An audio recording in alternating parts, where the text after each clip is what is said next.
Good afternoon, Sandy. I'm so glad to talk with you. I know you've had a busy morning all day. Tell us about what you've been doing all morning. Something very important and something that kind of brings us full circle in this whole COVID pandemic thing. Correct. It absolutely does. We spent the morning with a company giving all of our residents their first COVID vaccine today. So Oh. we went house to house and we vaccinated every single resident this morning and feel so good about it. They all handled it well. Thank God there were no issues. Everyone was just great. We just went round, from person to person and did it. Well, isn't it amazing? Because Sandy and I first met when she was actually new to the job, Right. and talk about baptism by fire, lady. You really had it. I mean, Sandy started working as the director of nursing at Cambridge Caregivers and Manchester Care Homes back in February. December. December. Okay. Mhm. Gave her a whole 3 months. And Mhm. then bingo, the biggest pandemic on the face of the earth, hits a global pandemic. And she was, I mean, you were entrusted with the health care of all of your residents. And miraculously, you guys kept COVID out of the homes, correct? We have kept COVID evidence. We've worked very hard at it. It was a Yeah. big group effort, team effort. We all collaborated and came up with every single possible scenario that we didn't want to have, and worked closely together to come up with protocols and procedures and policies to keep COVID out of our home, which included basically shutting down at the very beginning with not letting anyone in our homes. Yeah. And then screening all the employees too, correct? Meaning everybody still, we're still obviously doing that. When you come in every day, you get your temperature taken and you get the questions asked, the COVID questions. Have you been exposed? Do you have any signs and symptoms? We review the symptoms, but now everybody really knows the symptoms. So, and kind of discuss any possible exposure they may have had. And they're very honest. If they've had exposure, they will tell us before they even come to the houses, and we will address it with either testing, quarantine, whatever it may take. So And so finally, you got the vaccine because, of course, most of your residents are in the high risk group, and mhm. you were able to get your hands on it fairly quickly. Can you talk about that a little bit? Yeah, I consider that also a lot of very fortunate. I don't even want to say luck. I think we were very fortunate. We used a pharmacy for the flu shot, a few months back.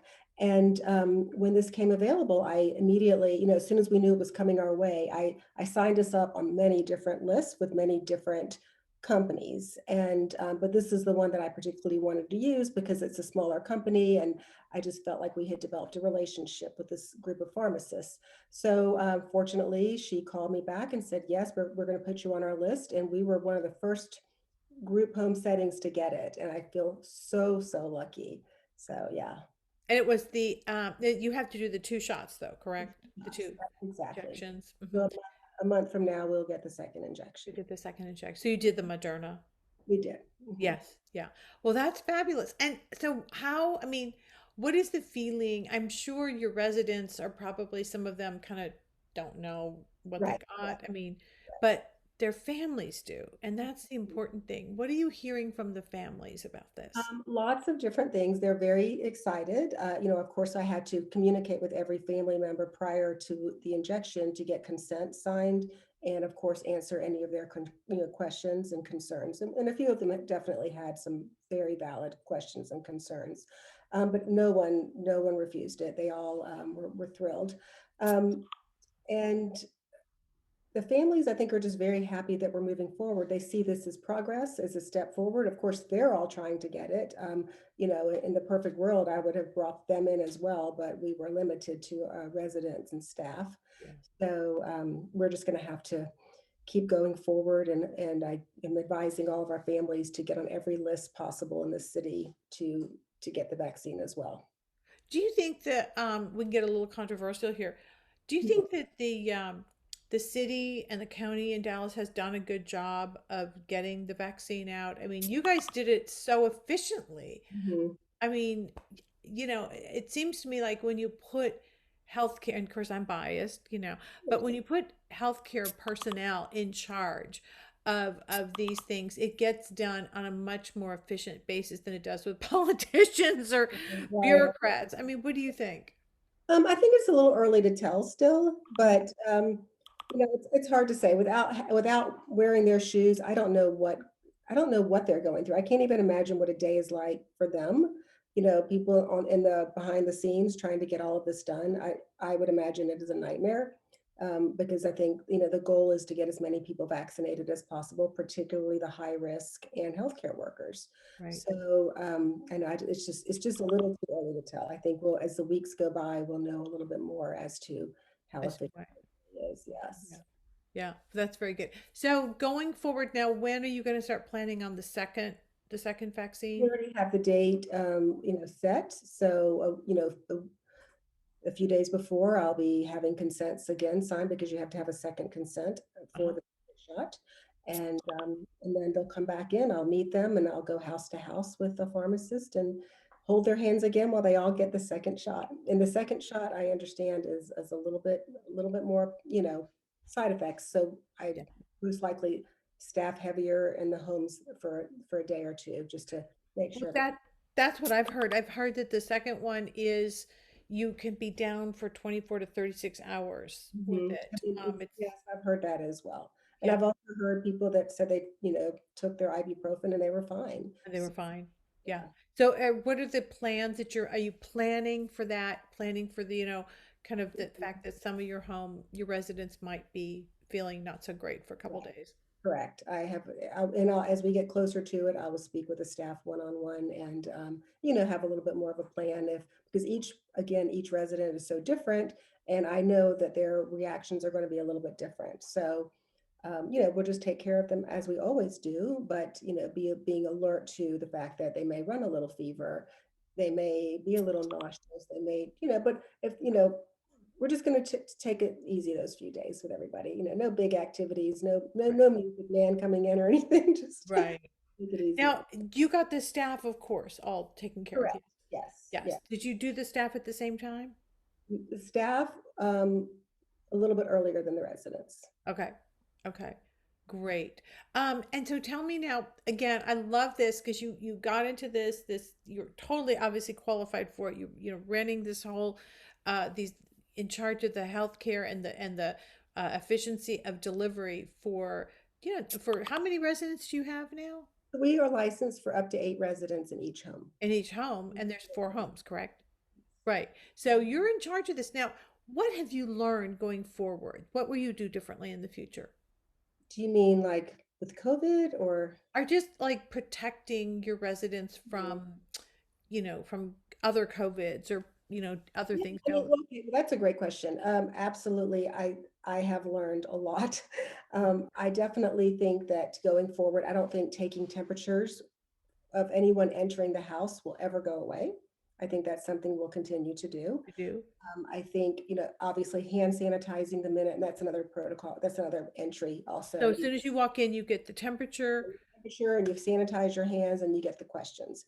Honestly, I don't think that's ever going away. I think those are great screening tools to have, because people get exposed. They get, the flu. There's so many different viruses that are contagious, and we don't know what's lurking around the corner. So I will always instill those masks.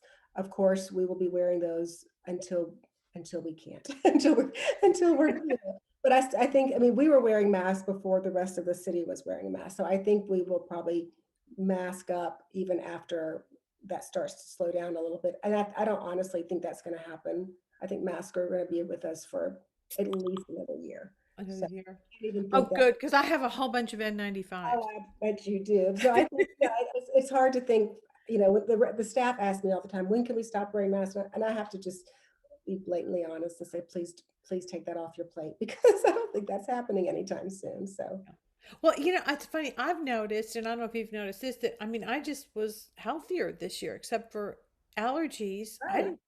I didn't get the usual bronchitis junk that I usually get in winter. I mean, of course, it's still young, but We're not going out as much. right, We're wearing masks. We're right, sanitizing our hands. I mean, we're doing things that we definitely did not do last year. yeah, It's yeah. okay. And I'm so thrilled. I think that the children are all learning this too, better Mhm. hygiene in schools, Right. because when you've got people living together, they're exchanging germs. You have to be Mhm. careful of that. Right. Yeah. Sharing towels in the bathroom. I mean, there's so many Yeah. different, different ways to germ share out there. Oh, yes.